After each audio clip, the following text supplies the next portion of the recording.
It's Wednesday, July 17th. Hey, I did it. And we are filming the second edition of the second section of season 2 of the Panelists. Got guests in. It's very exciting. But our journey does not start here in this empty set. In fact, it begins yesterday.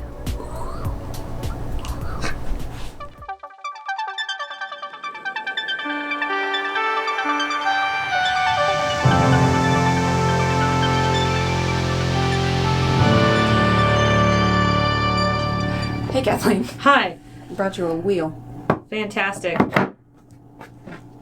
Well, I don't know why they needed to give us even an entire page of assembly instructions.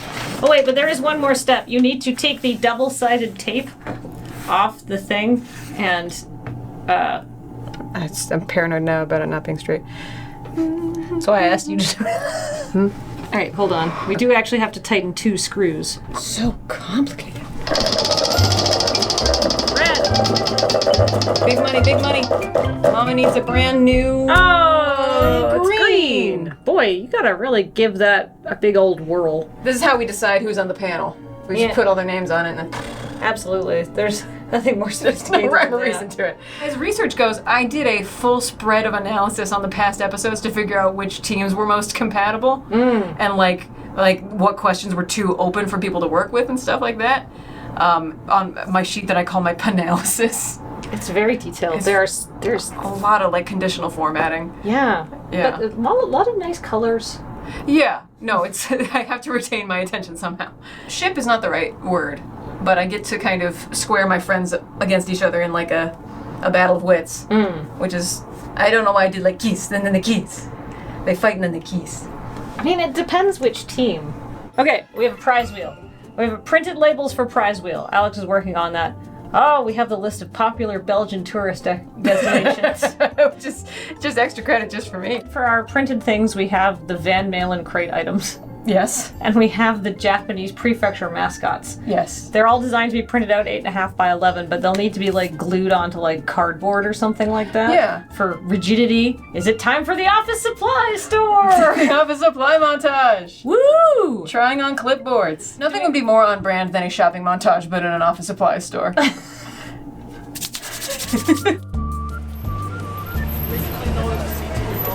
We're here, we're getting, I think, popsicle sticks, backing for some of the props. What else do we need to do for our 3rd grade science project, Matt? Probably some vinegar and some baking powder. Probably candy and ice cream. And probably star stickers. Oh, right? Star stickers for everybody! Yeah. Perfection. Dollar store was a success. I got some note cards and also dowels.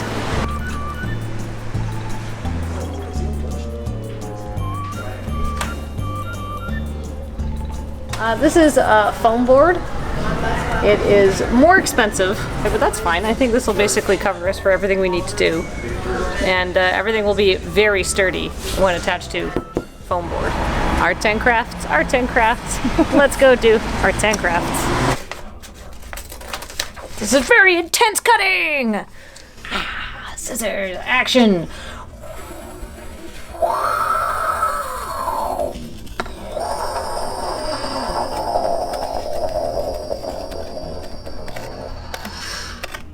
Incredible!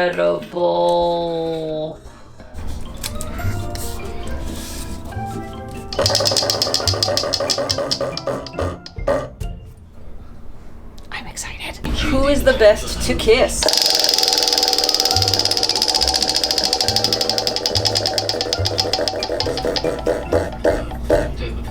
Popular character actor Jim Parsons. I am doing what Matt called bubble cut.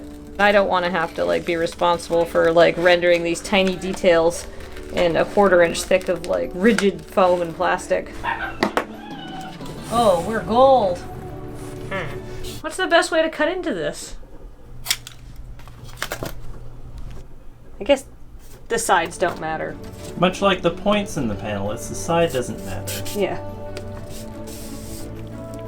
Oof, cutting those curves is hard. The problem with getting a really stiff backing is that the backing is really stiff and it's hard to cut. Oh, that's okay.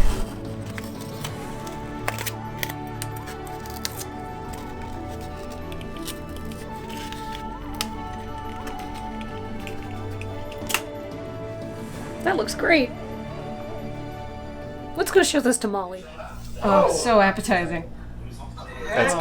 Wow, that's amazing. What do you mean, heck no? You drew it. I know. Well, I drew it to be disgusting. It's so there. It's so present, even though it is only a drawing. And it's just the right size for someone to go, oh, thanks. I am Sudachi-kun. I am a citrus, and you're gonna replace me in the panelists. What did I do to you? Nothing! You know it's true. I am Sudachi-kun. Don't kill me on the panelists. Everything okay in here? Yeah. Matt asked me to give him a voice, so I thought he would have some opinions. I was like, I heard from the other room. It was like, what is going on? What's his name? Sudachi-kun. I have a cape for some reason. I turned into T-Girl Squad. Prefecture Mascot Squad. Sudachi-kun. We're about to transform Studio C into the Panelists set. It's kind of a big undertaking, which is why it's part of why we are shooting the Panelists like we do now rather than setting it up week to week. When we moved to a more traditional television filming schedule where we do a whole bunch of episodes all at once and then release them slowly, it made sense to do something more bigger with the set because we could. And I wanted to give some more space to the set, and I wanted to let the opposing teams see each other better, because previously everything was on just the one set, our live set.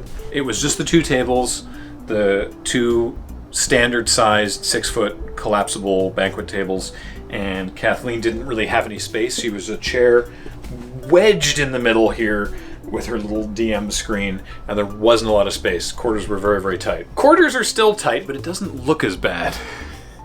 I realized, well, hang on, for the Panelists, there is this team division, and what we can do is have one team on this background, one team on another background, so that when you see the wide shot, there's two distinct visual halves, but when we go to the individual shots of each team, you only see them on their own background. And I think it works really well. It really like hammers home these are the separate teams, and the angles that we have to work with now is a lot more conducive to talking across the space, which again looks bigger on camera than it is on person. I took measurements, and still it was tighter than I had expected or planned for. The first thing is to get all of this out of here and then construct the collapsible things. Does this clear the door? I can't remember. No, we gotta turn it. Luckily, people make collapsible printable backdrop things for stuff like conventions, because you go to a convention, you set up this thing, you put it at the back of your booth with your logo on it, and so that's what we have. So all of that, everything up there in the black zip bags, that's the set. So it collapses down really nicely. Kathleen cut a bunch of cardboard, which I think is in here, to make the tops have some amount of rigidity to them, because so people could actually like put their hands on it or put down a drink. They're designed to be vertical. Ta-da! So this doesn't look like much now, but this is actually, I think this is 8 feet. I think it's an 8-foot square, which covers the left to right span between the two sets just barely, and not quite all the height. But that's okay, because we don't want to see all the height, because if we do, we start seeing lights. When I was doing the layout for this in Illustrator, I was trying to do it such that if we assuming Molly's height and sitting on a chair, that her head would be at about where most of the bands are, and it worked out pretty well. You snap these things together and it holds everything really stiff. There we go. It's important to get them all locked in so the tension is even. It's supposed to be a vertical standee, like I said, for like a trade show booth. and you can get it either with the graphics just on the front or the graphics that wrap around the side, like we've done, because I was doing all the measurements and realized that if we turn it on its side, it's as high as a table and does what we need it to do. So to pull the sides as tight as you can, you see they're really lightweight. And I believe... I mean, they'd be terrible actually as tables, but yeah, as prop tables. we have orange marks for Loading Ready Live, green for AFK, and then we had pink marks for feed dump. And then when we stopped doing feed dump, nothing needed pink marks anymore, so we started using pink marks for the panelists. And we've torn up the marks from the previous iteration of the panelists and now have them for these. So this is about where this one's supposed to go. The live set is a much shallower set than the AFK set. So to center the camera on the division between the two sets, it's off center of the room, and so orange team can fairly easily, there's cameras in the way usually, walk around their thing to get into their barricade. Blue team, it's right up against the set, and so to get in and out, they have to actually like move the thing and Open it and close it. recenter it on their spikes every time. There you go. Now this is really cool. I've seen people using this exact model at things like C2E2 and stuff because it's compact, it's fairly lightweight while still being nice and solid. It has this metal thing with a piece of Velcro on it, and then Paul has... It's like structural signage. In my head, there was going to be the podium, and then space, and then these two things, and there's maybe a couple inches of variance in the room where we could get away with that, but not with the camera, because the camera can only get so far back and the lens can only be so wide and everything. So the podium goes basically like right up against both halves, but we'll do that once we get the wrap on it. So it should line up right with the edge. It's got to pull. Oh. On the level with you, the setup is actually a little imprecise. There's no like approved method. The instructions are just like, then attach the top. Because I knew you'd find it cathartic to watch, I did, when we got this the first time, record peeling the film off of it. And this So, actually enjoy has, that. Oh wow, you look great. This is awesome. What are you thinking about? Now for the part I've been most excited about. Yeah? Oh, there it goes. Hang on. You filming it as well? I'm gonna get it this way. Wait, hold on. Let me get the other corner. Can we meet in the middle? I think we can. Let's try to meet at the question mark. I'm rolling on both. I'll make them kiss. Oh, it's glossy. And it's very staticky. Oh, it is too. Didn't realize. Ow! Yow! That really hurt. Thanks for diffusing that for us, man. No problem. Yep, I got it. What's this? Oh! Is that it? Yeah, look. Blue towards Molly.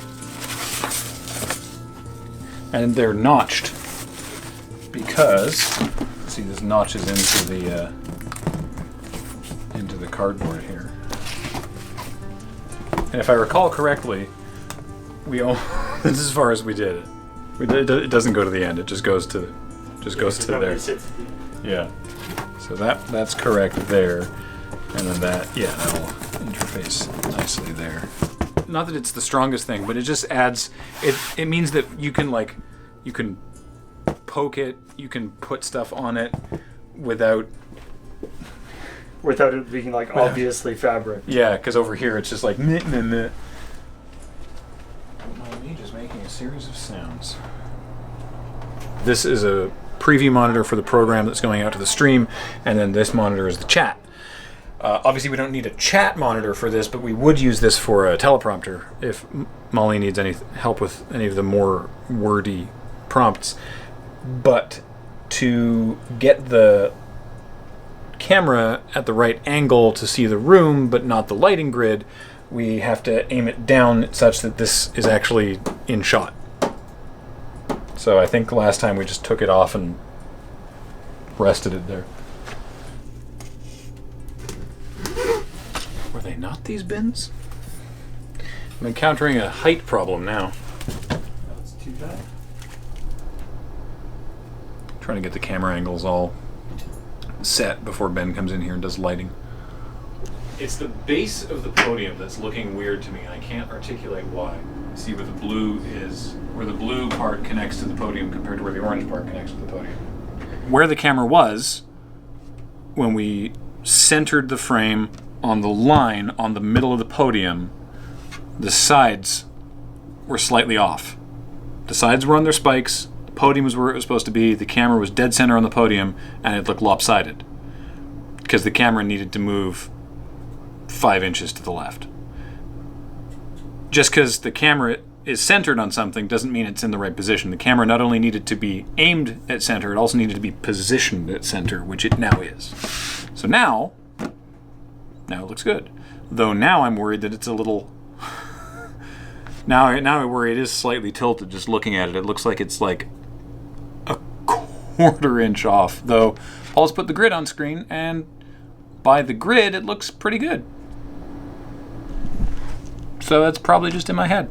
What we did last time is the negative space there where 3 cubes could fit if this wall was full of cubes, we actually filled with cubes. We don't have spare cubes, so what we did is we just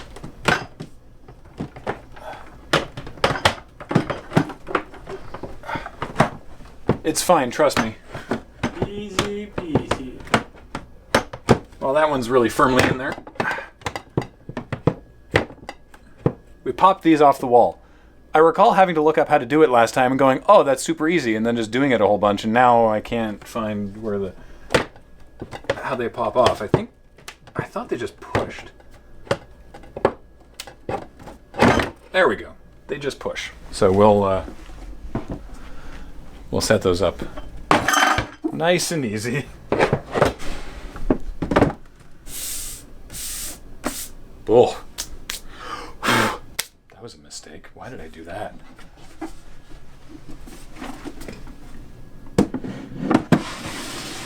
All right, let's set up orange camera.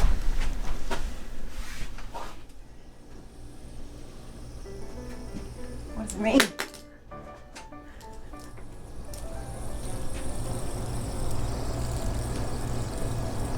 I still don't get it. When Kathleen asked me to host, I was delighted because this is, not to hurt anybody's feelings, but probably one of my favorite things Lur does. And I basically got to do my Kathleen LARP, which is what I do to find inner strength.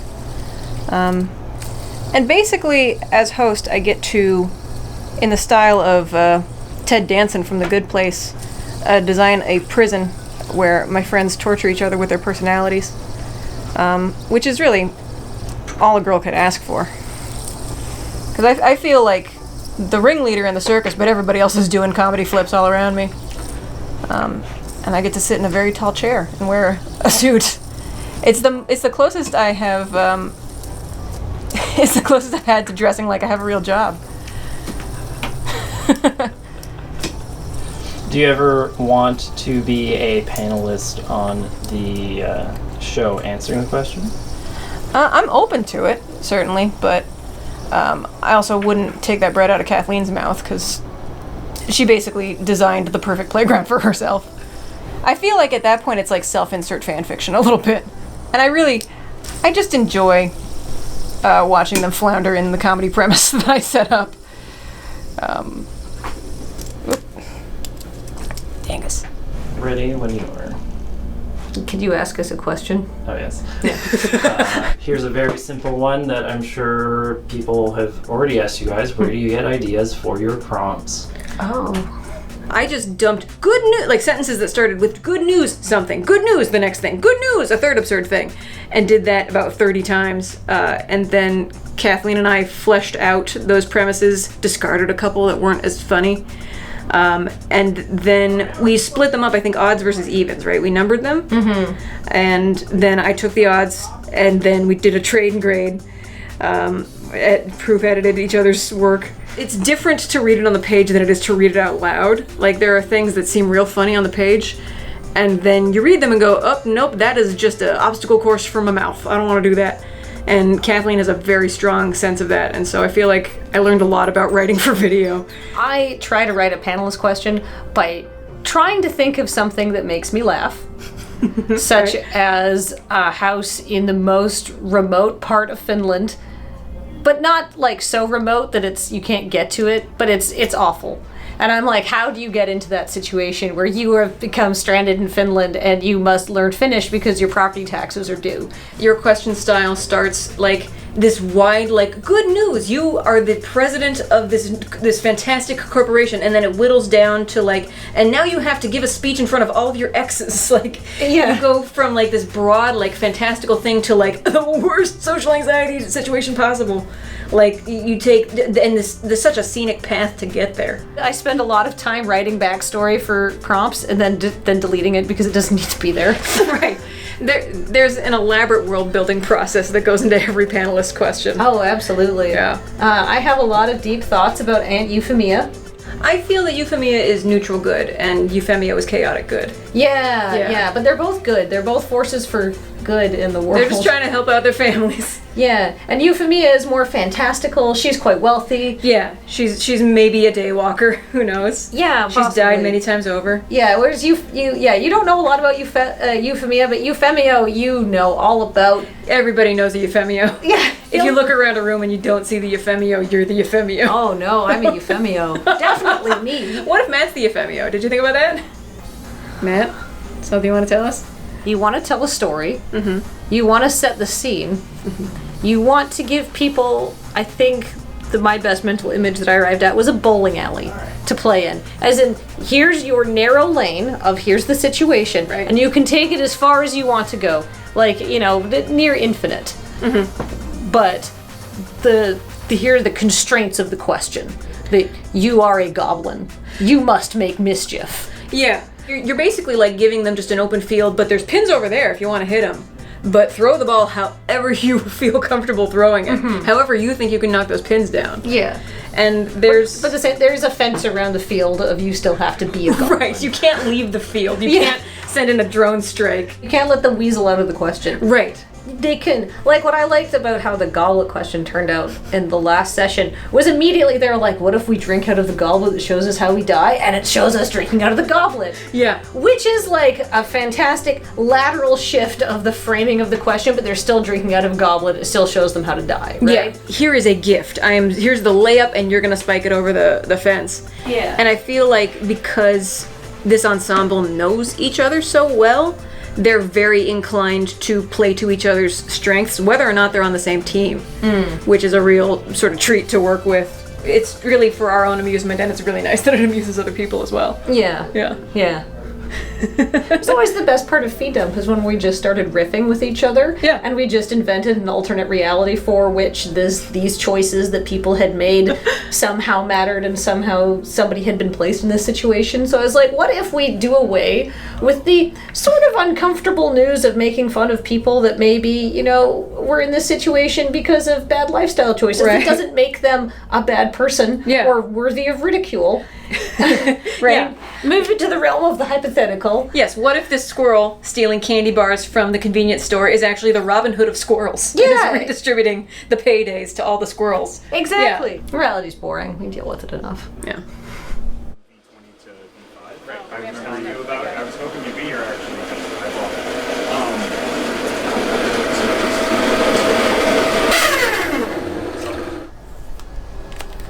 Yo, it's panelist time, and that means I gotta change all the lighting stuff for the show. We actually use all of the lights and a couple extras for the set because it's quite large and we want it to kind of pop and look nice. So last night I was here setting up some of the lights, and now I'm just adding a couple of extra things just to make it look nice. But if you're wondering kind of what's going on up in there, you can see, because I'm sure Matt is doing a sweet cut in here with all the lights and whatnot, sick B-roll. All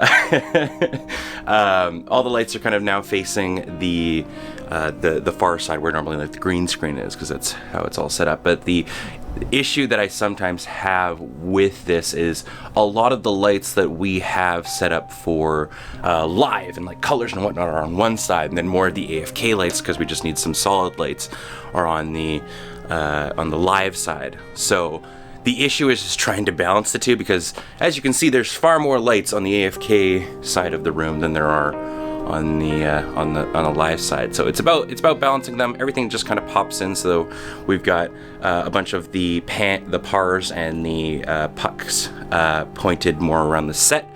The pin spots are pointed where the people are. We've also got a couple of lights that we actually stole from Studio B behind the contestants, or whatever I guess they're called, like the quiz people. Panelists. The panelists. That makes sense. And that's just to kind of backlight them a little bit, and it makes them, like, the keyword here is pop.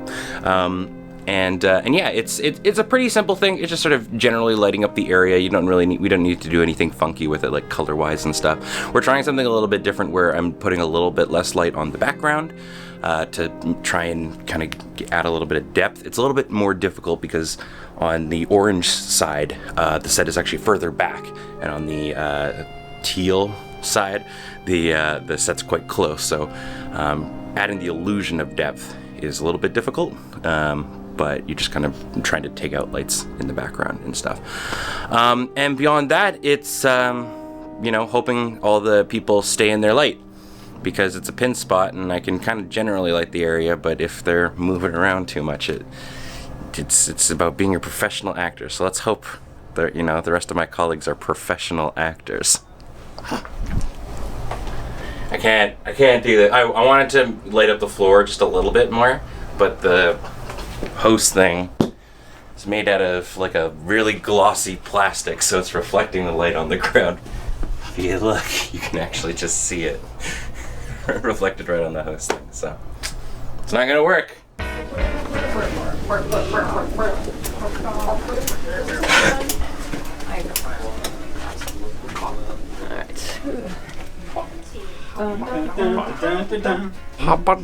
I feel actually. How do I feel? I feel strong. I feel powerful. I feel ready to wreck it. Forgot that game existed. Or just do comedy. This is what we do here. It's just another day. Just another day at Loading Ready Run. Just as a general rule, anytime there's vampire crap, fucking call me. Yeah. Because I didn't want to move Welcome to the team of Killjoys, Beach. Yeah, we're all Killjoys. Try not to talk over each other, because we can put up our hands to show that we want to take the floor next, and we can cut that out because we're going to be getting plates of teams looking at each other respectfully. We'll just use a shot of me and Jacob looking, pleasant and like we're watching. We'll get room tone as well. And we're also going to get room tone and all of these things. So, feel free to communicate wordlessly. The edit can do things. If you think somebody is joking about something that's inappropriate, don't be like, ah! Just put up your hand, wait till you have a chance to go, and be like, I don't think that's appropriate, I don't think we should do that. That's great, I would much rather catch that now, right? Don't be like, oh, I'm sure it's fine. Everybody should be comfortable, and we don't want to punch down in our humor. If you say something, and you're going along, and you're like, hey, actually, I don't think that's something I want myself saying in public, just I've done that like 4 times. And that's good, right? The goal of this is to have the best version of this conversation. Yeah. I'm a monster. What's the first improv rule? I always say yes. Great, yes, that's perfect, thank you. It's no blocking, it's always say yes. So if you're not supposed to block, what is a block?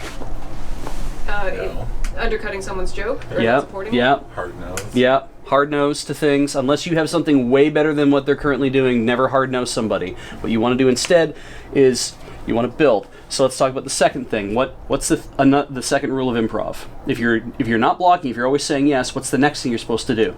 Suggestions? Add? Yeah. Add. Yeah, always build. Accept and build. No wimping. Don't be like, yes. Now you might, and that's okay if you wimp. But try not to do that. Try to have something else to bring to the party. So, what's the third rule of improv then? Cleveland. Yes. Steamrolling is when you talk way too much, you put too much on the shelf, or rather you put too much out in the world and you have to shelf so much stuff that then the audience is like, well, when the fuck are we getting back to this other thing? Never do that. You want to come up with one idea and build with only one idea. Give that back to your partner, give them an opportunity to give you more to do. If you have a long stretch of something in this show, you're like, I need to build this whole idea and fucking build it out, ramble. That's fine. But otherwise, your job is only to think of the one thing that you need to do to add on to whatever's being said, and don't feel like you have to push the envelope too far. Again, this is a show about back and forth. This is a different concept that we haven't had to talk about before, but endowments are very important. When a reality is established, play within that reality. That's your job on your team. If your teammate says, well, the reason this is going to work out is because, is now the reality, and you need to try to play within that as much as you can. If you can't, and that goes nowhere, it falls like a dead thud, that's fine. But what you need to do is try to work with that, because that gives the other team ammunition to come back and say, wait, I need to poke a hole in your weird logic, and that gives you opportunity to build off of whatever objection that they have as well. So endowment is important. When you say, I am putting it out there that blades of grass are red, that is endowment. That is like, yes, that is the objective reality. I will try my best to play within that. Cool. Kathleen, yes, and whatever it is that he's doing. Not through action, but through speech or through action. Okay, hold on. I was like not aware. I was like, he's not saying anything. He told me not to talk. Yeah. Don't say what it is that you're doing. Yes, and I think that you might have something stuck up there. Let me help. Yeah, that's good. That's good. Let me help is a good build, actually. Here. Adam, build on that. Here, mask it.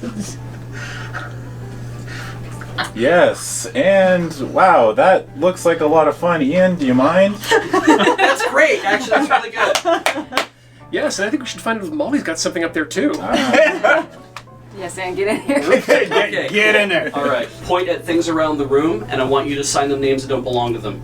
Just start doing that. Just start pointing at things and saying what it isn't. Scrampus. Albatross. Just loud. Just keep doing Gregory. it. Yeah. Kidney dialysis machine. Talk over each other. Clompton. Wonderful. Coffee grinder. Small Typewriter. collection of Vin, Yeah. Smile, Ian. Edgar Stop Allan listening Poe. to each other. Just start naming things. Not going to look at that large egg. I'm not stopping until Biggest it's tiny egg John. I've ever seen. Yeah. Perfect. Okay, that's an extremely hard exercise. It's meant to be hard. It's meant to get you thinking. The objective reality is not the same as the subjective reality, the one you're building.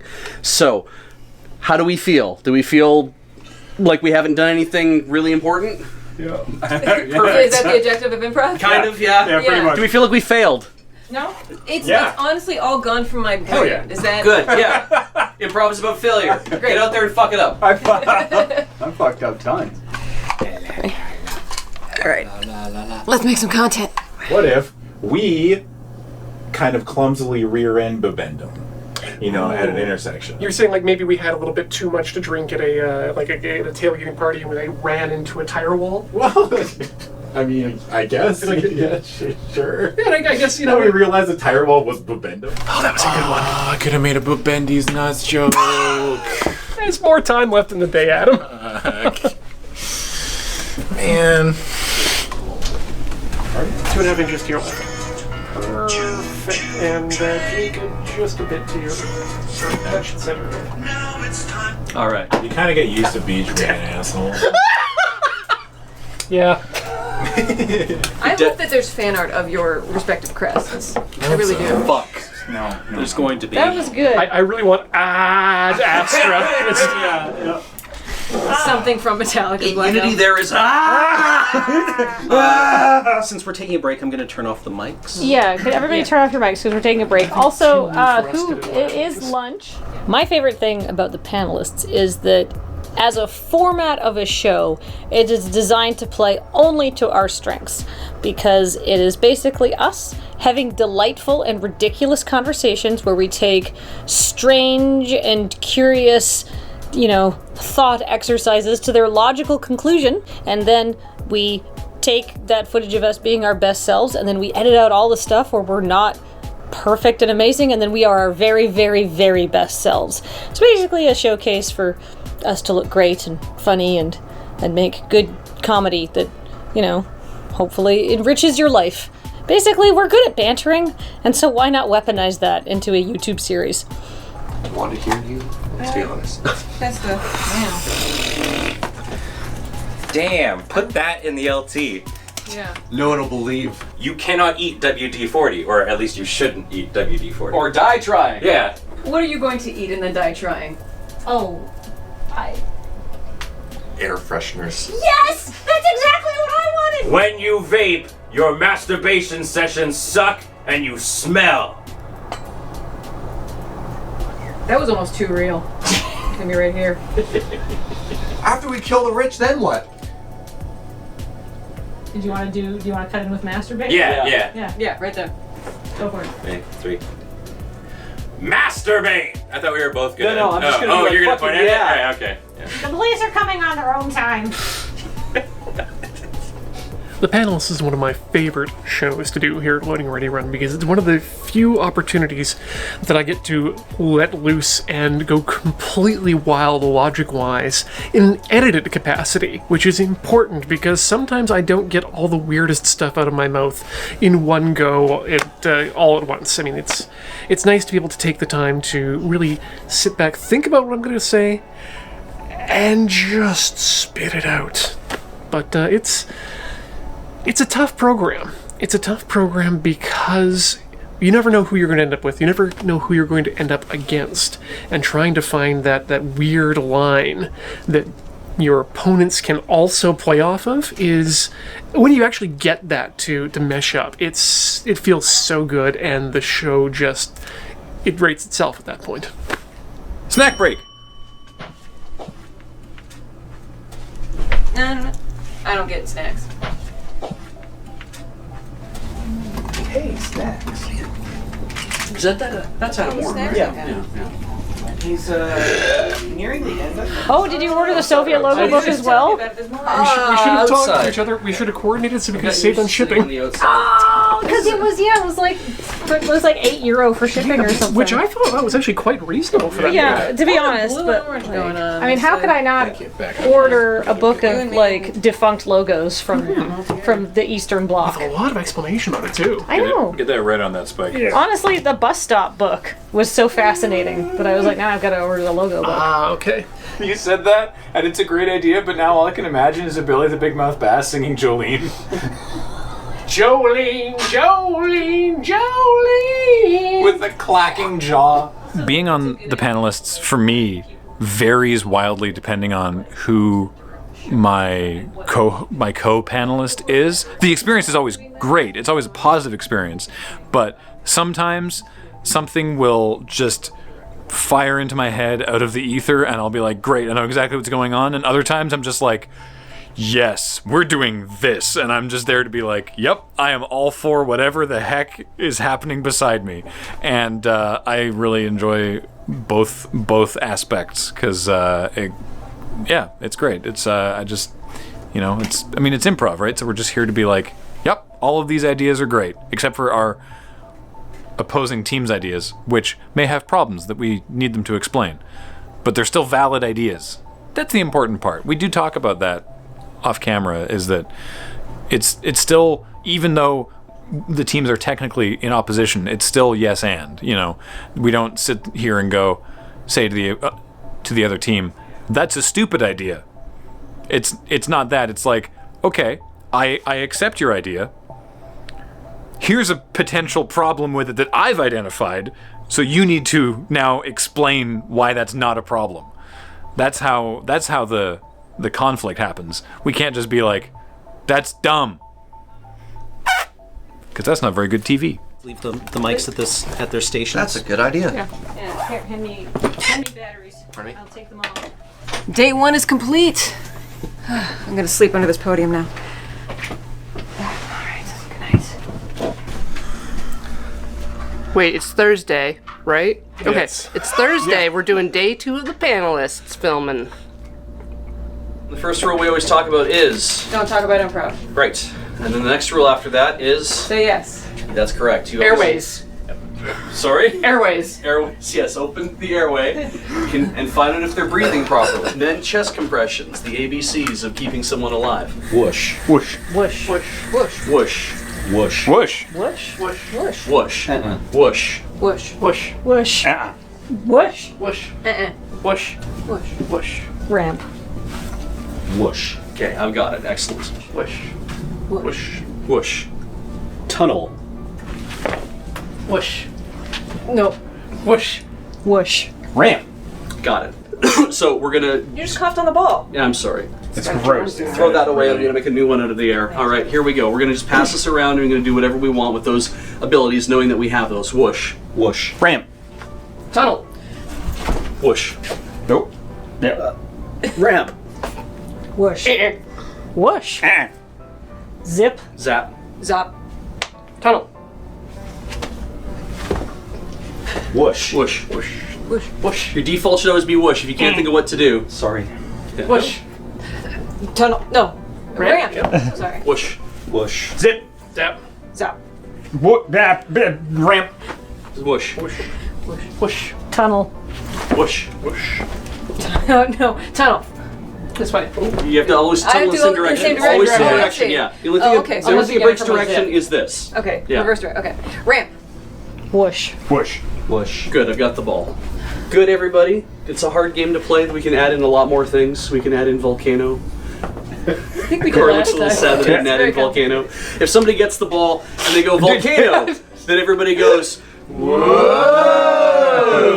like that. And then you still have the ball and you can do whatever you want. You can volcano again if you want, which is ridiculous. I'm going to throw the ball away. What's our team name? Do you want it replaced with something else? No. Okay. No, because then you'll start playing the goddamn train song. Best friends. Rumble one. So this is the extant mascot.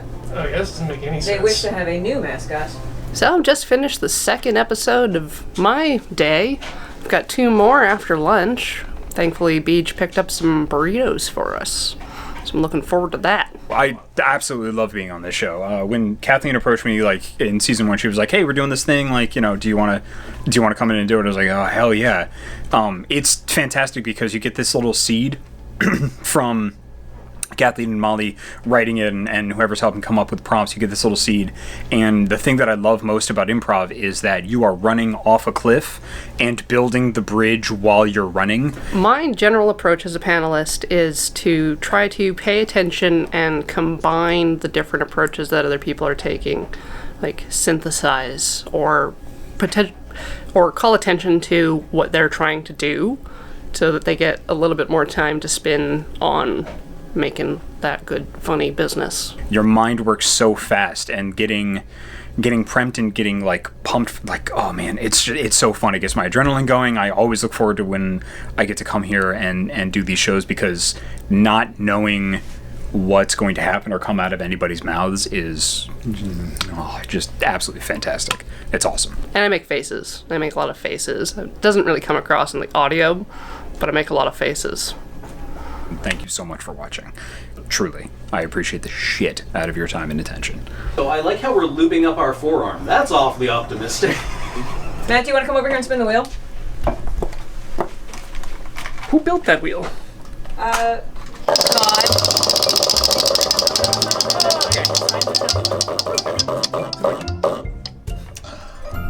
I'm a banana man. My personal favorite, I think, is giant motivational man talker Tony Robbins. Yeah, I was glad we dodged that bullet. So that's the end of day 2. It's such a low pressure improv environment, you know. Everybody's here to support each other and make just the best thing possible and make each other look funny, which takes all of the scary elements out of improv.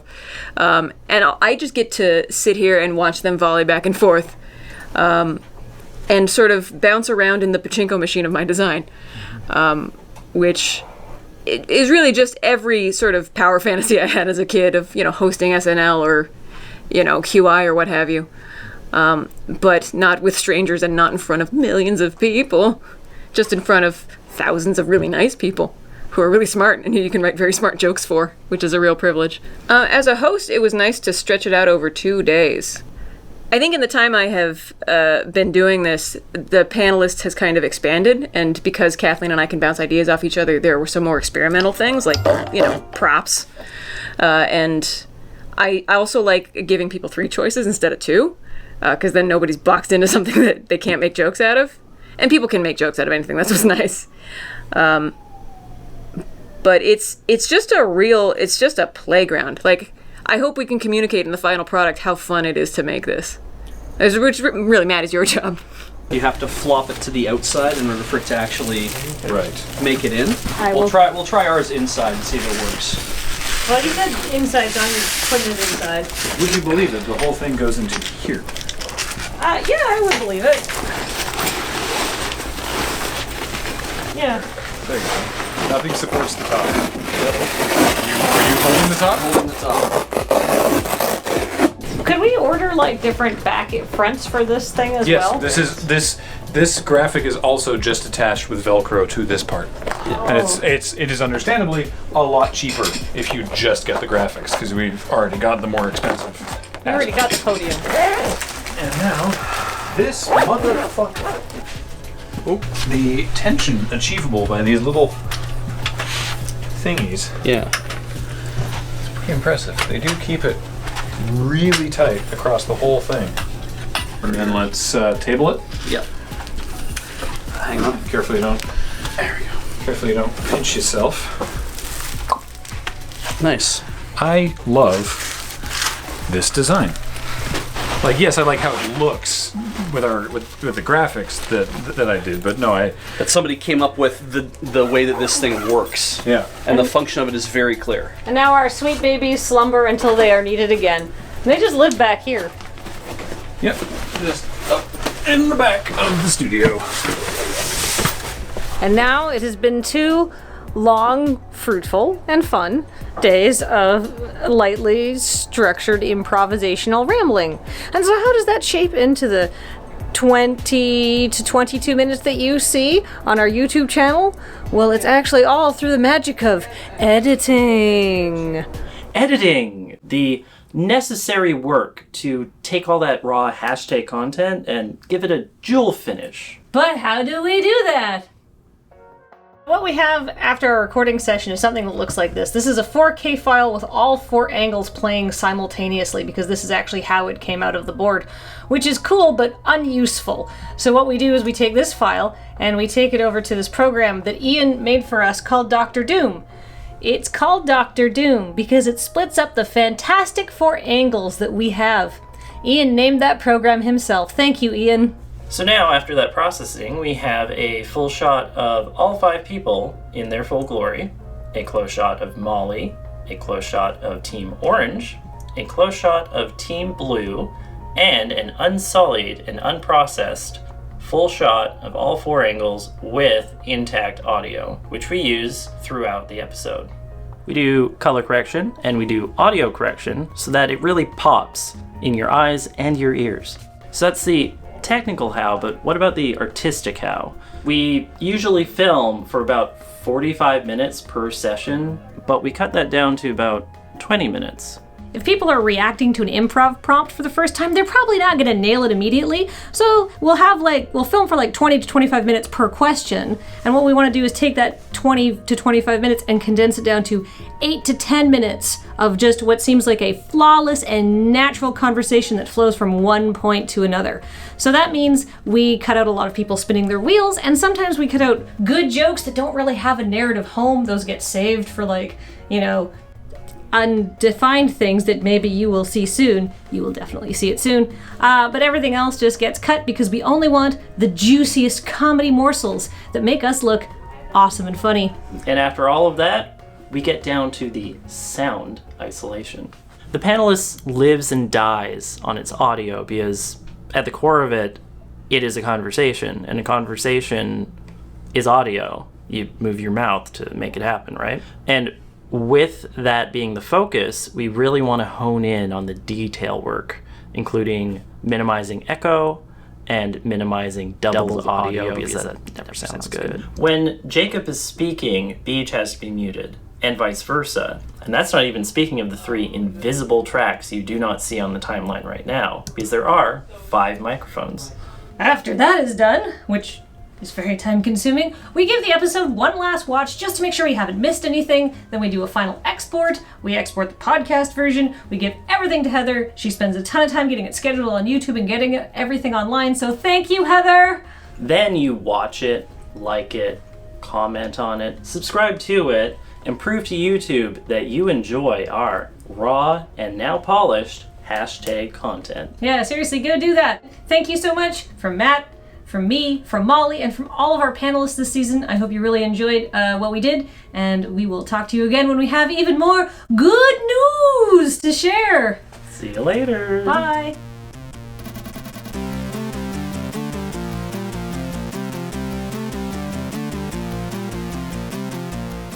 You're not making it better for yourself. You're making it different. It should always be worse. Yeah.